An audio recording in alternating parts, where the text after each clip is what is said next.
We provide you the platform to turn your dreams into reality. Give wings to your aspirations with KR Mangalam University.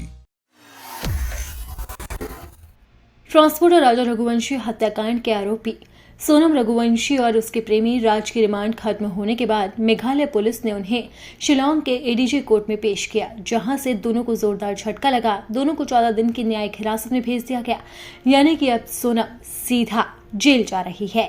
SP Shillong Vivek Singh के मुताबिक राज और सोनम से पूछताछ पूरी हो चुकी है। उधर मध्य प्रदेश पुलिस की अपराध शाखा के साथ छानबीन में जुटे एसपी एसएस सांभा और एसआई करण को अहम सुराग मिले हैं। दोनों अफसर काले रंग का एक बैग तलाश कर रहे हैं। उसमें एक पिस्टल और 5 लाख रुपए नकद होने की बात सामने आई है। पुलिस ने सीसीटीवी फुटेज से पता लगाया है कि बैग पोर्टर के माध्यम से ऑटो रिक्शा से आया था। इसी आधार पर पुलिस ने ऑटो रिक्शा चालक सुनील छावानी से पूछताछ की। उसने बताया कि आरोपियों ने ऑनलाइन ऑटो रिक्शा बुक किया था। वो शहर के नंदबाग पहुंचा और बैग ले लिया। लंबे बाल वाले एक युवक ने बैग रखा और कहा कि लोकेशन पर पहुंचा दो। दोपहर करीब 2 बजे वो शहर के हीराबाग तक बैग लेकर पहुंच गया। इमारत से एक युवक आया और 310 रुपए का भुगतान कर बैग ले गया। इसी बैग में रुपए, पिस्टल के अलावा सोनम के गहने हो सकते हैं। पुलिस को इसीलिए इस बैग की तलाश है। सोनम को शिलांग के जिस जेल में रखा गया है उसमें 20 से ज्यादा महिला कैदी हैं। पर्यटन स्थल पर हुई इस घटना से मेघालय पुलिस की बदनामी हुई है। आरोपी के खिलाफ लगातार नाराजगी है, लिहाजा जेल में कड़ी सुरक्षा के बीच में सोनम को रखा गया है।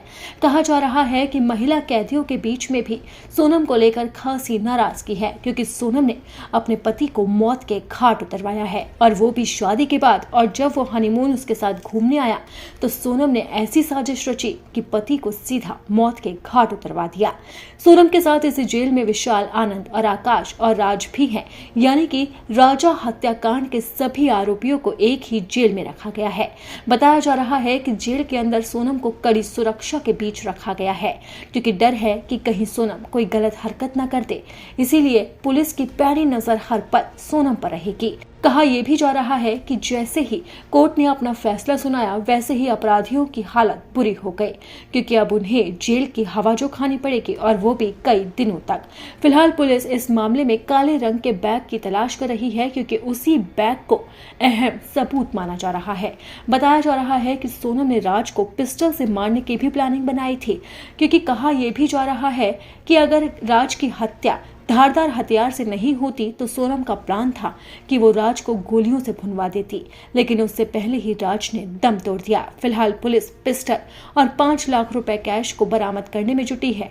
अब देखना होगा कि इस मामले में नया मोड़ क्या सामने आता है।